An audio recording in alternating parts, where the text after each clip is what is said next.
Signal पड़ा, जल्दी road cross करना। हाँ हाँ हाँ।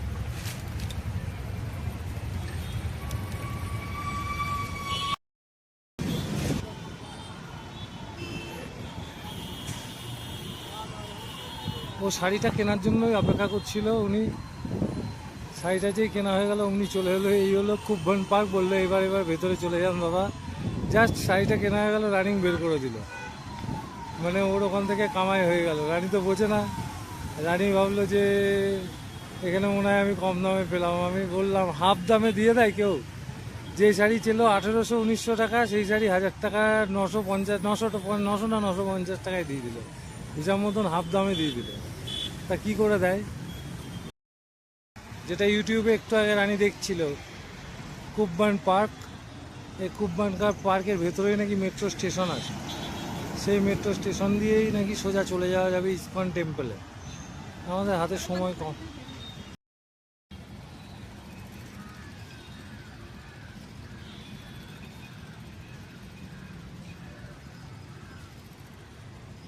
কুব্বান পার্ক এখানে মানুষের অ্যাকচুয়ালি টাইম পাস করার জায়গা, কিন্তু আমাদের টাইম পাস আমাদের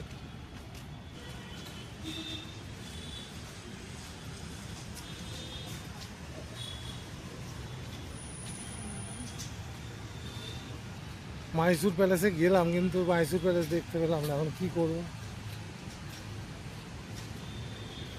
যে সোমবার দিনকে বন্ধ থাকে, কিন্তু বন্ধ সব সোমবারে থাকে না। মানে মাঝে সাঝে সোমবার দিনকে বন্ধ রাখে। ওই পার্সোনাল যদি তুমি কোনো তোমার অনুষ্ঠানের জন্য যদি বুক করতে চাও তাহলে বুক করতে পারো। তুমি কোনো তোমার সেলিব্রেশন তাহলে করতে পারো। সেটা সোমবার করে ওরা মাঝে সাঝে বন্ধ রেখে দেয়, ওইটাই ওটা করে।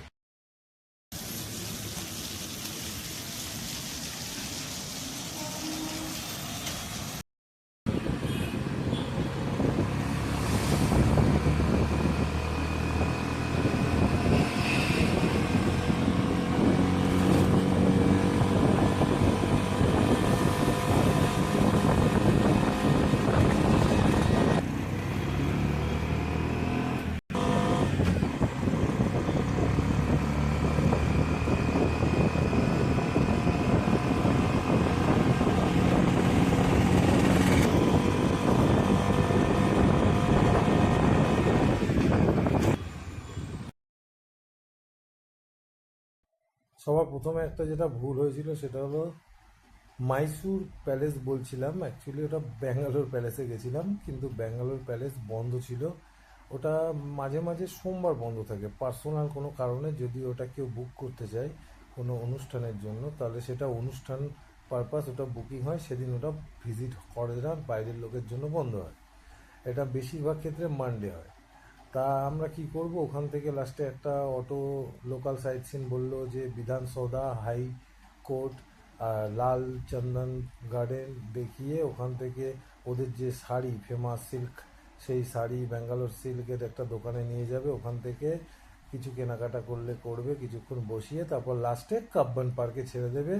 তা আমি বলেছিলাম ওখান থেকে ইসকন টেম্পল, তো বললো ওখান থেকে মেট্রো স্টেশন আছে, মেট্রো স্টেশন ধরে ওখান থেকে মেট্রো ধরে ইসকন টেম্পলে যেতে পারবে। কিন্তু আমরা যদিও ওই মেট্রো ধরে যাইনি, আমরা কেননা চিন্তা করেছিলাম যাতে আরও তাড়াতাড়ি হয়ে যায়, তার জন্য আমরা মেট্রো বদলে অটো ধরে নিয়েছিলাম। একটা অটো যদিও ভাড়া অনেকটাই বেশি পড়েছিল, কিন্তু 7:30-7টার মধ্যে আমার যাওয়া দরকার ছিল সন্ধ্যা আরতি দেখার জন্য।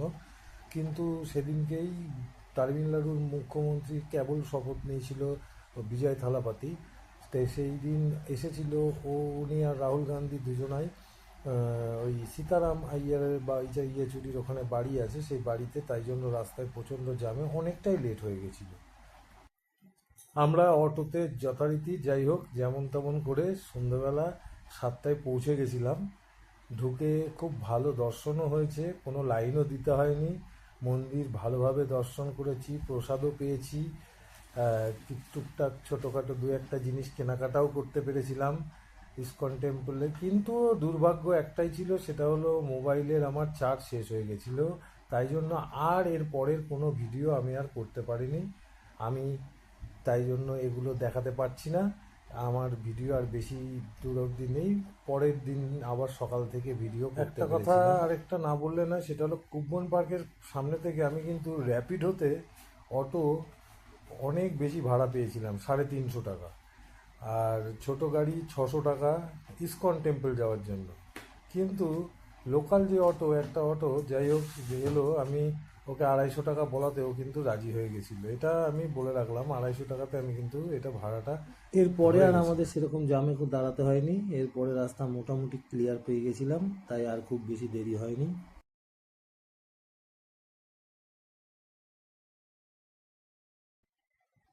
এই বাদিকে এটাই হলো সে বিখ্যাত গল্ফ গার্ডেন, যেখানে গল্ফ খেলা হয়।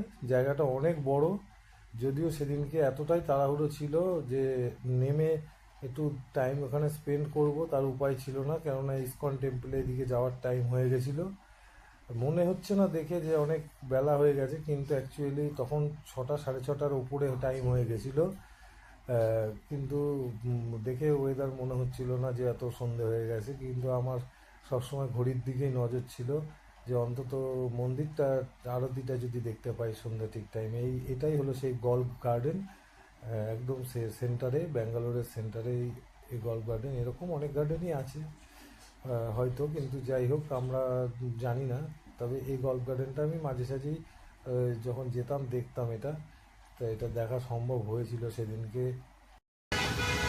लेफ्ट साइड में इसका घर है, सीताराम अय्यर का घर है इधर। अच्छा अच्छा अच्छा, मिनिस्टर का रहने के लिए।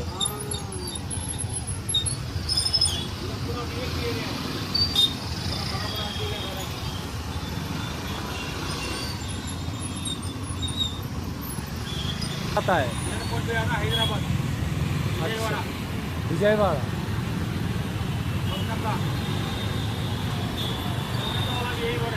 हाँ, कलकत्ता में भी तो पूरा इलेक्शन।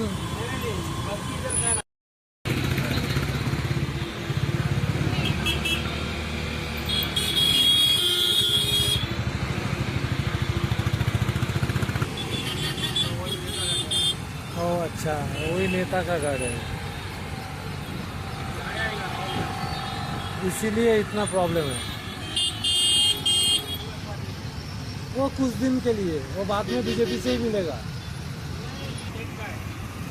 हाँ, वो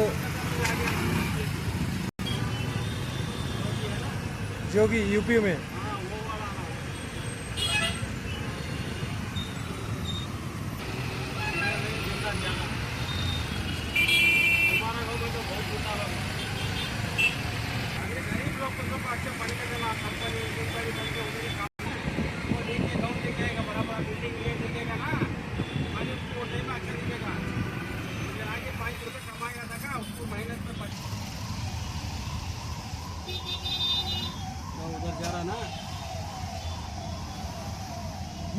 इसीलिए इतना जाम। उधर पूरा बंद कर दिया रोड, तो एम्बुलेंस भी उधर ही है अभी। ये टाइम में नहीं आना, वहाँ का पूरा ऑफिस का टाइम है ना, कंट्रोल करने के लिए बहुत दिक्कत है।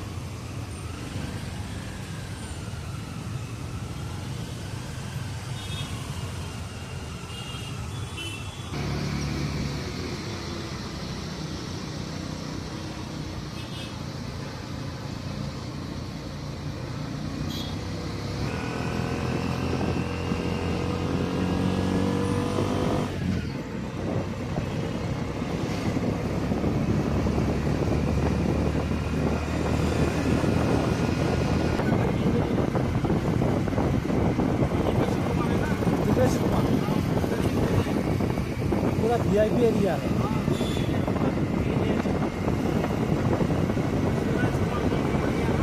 शिवराज कुमार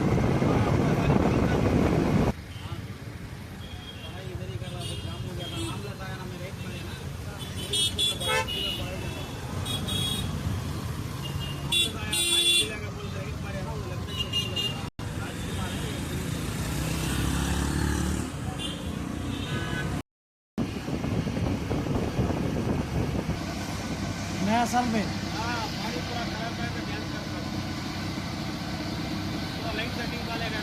झरना झरना जैसा। हाँ, पानी उठ के गैस करता हो। हाँ, नया साल आने से। नया साल में हैप्पी न्यू ईयर।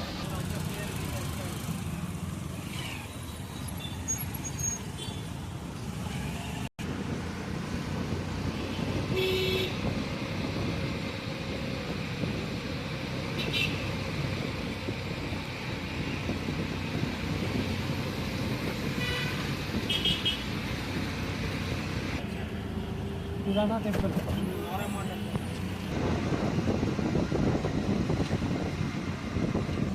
तुम फोन पे कर दो सब। फोन पे। हाँ, वो मैं 300-350 रुपये देगा।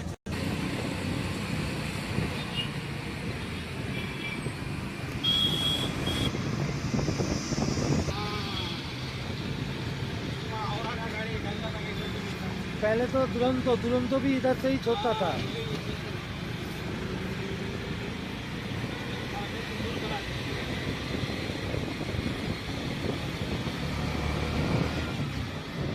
तब एसएमबीटी प्लेटफॉर्म नहीं था।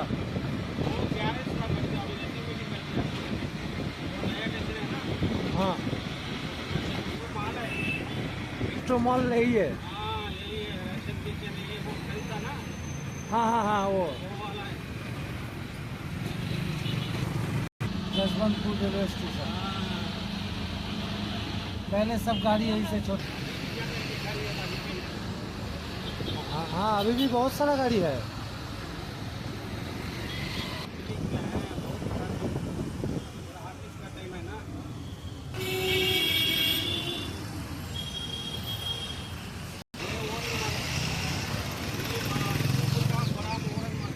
औरंगमल। हाँ।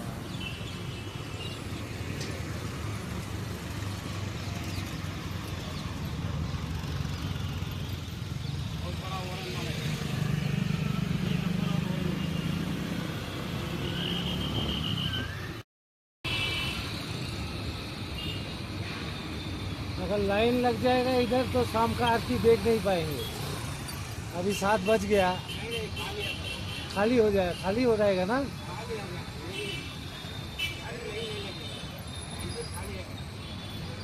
हाँ, तब भीड़ रहता है।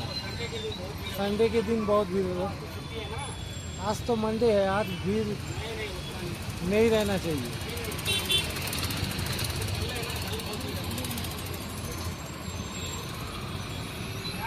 क्यों नहीं लगता है? तो आपको बहुत क्यों है ना? हाँ हाँ हाँ। लगता था, अभी उतना नहीं। ये पहाड़ के ऊपर बढ़िया मंदिर।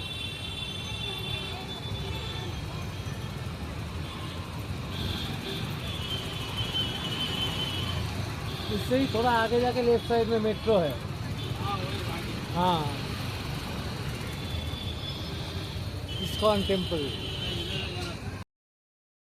ইসকন মন্দিরের ভেতরে চলে এসেছি। রানী এখনও জানি না কোথায় আছে, এই লাইন দিয়ে যেতে হচ্ছে। রানী মনে হয় ওখানে রয়েছে। লেডিস আর জেন্টসের আলাদা লাইন, ওখানে লেডিসদের সার্চ হচ্ছে, ছেলেদের লাইনে ভিড় ছিল না, তাই জন্য আমি তাড়াতাড়ি চলে এসেছি। জমা দিচ্ছে, চপ্পল জমা করে দিয়েছে। এই যাবো আমরা এদিক দিয়ে। এই ভেতরে দর্শনের লাইন। এখন এমন টাইমে এসেছি পুরো ফাঁকা আছে, ভিডিও করতে পারছি, জানি না কতদূর করতে পারবো। ভেতরে ভিডিও করা বারণ আছে, কিন্তু করতে তো থাকছি।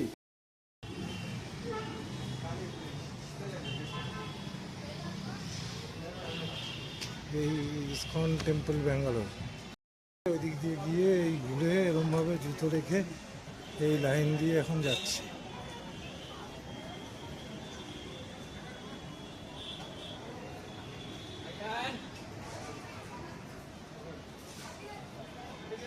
দর্শনের টাইম 7টা, রাস্তায় এত জাম ছিল। কোন নেতা এসছে, সীতারাম আইয়ারের বাড়ি পাশ দিয়ে আমরা এলাম। মানে সীতারাম আইয়ারকে গভর্নমেন্ট যেটা দিয়েছে, ওখানে রাহুল গান্ধী এসছে, বিজয় থালাপাতি এসছে, তাই রাস্তায় প্রচণ্ড জাম। ওই জন্য সন্ধ্যা আরতির টাইম ক্রস করে গেছে, 7টায় শুরু হয় হিসাবে আমরা অনেক আগে চলে আসার কথা, কিন্তু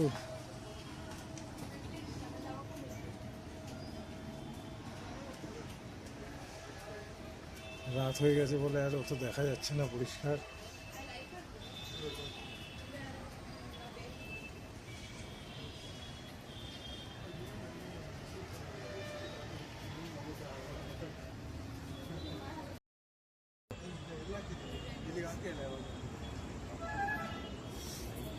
মানে উঠছে না।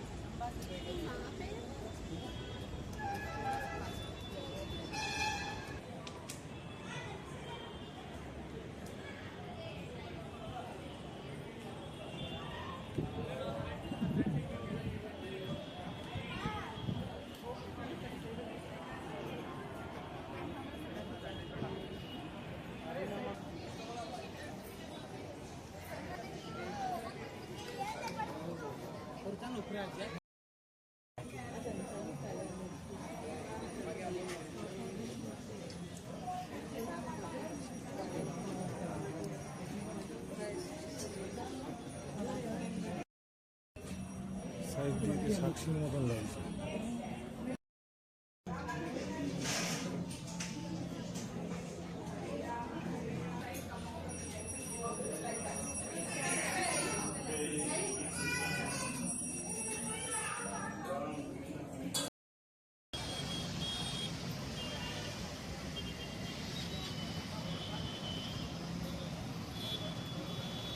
রাত 10:30 বাজে।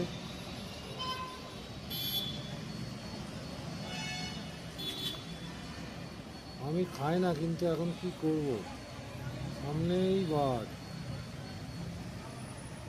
আমি তারপর মোবাইলের চার্জ যেরকম বলছিলাম শেষ হয়ে গেছিলো বলে ডাইরেক্ট রুমে চলে এসেছিলাম। রুমে এসে রুমে মোবাইল চার্জে বসিয়ে তখন রাত 10:30, তখন একটু হালকা কিছু বাইরে জানলা দিয়ে আমাদের তো পুরো ওপেন ছিল, ভিডিও করছিলাম।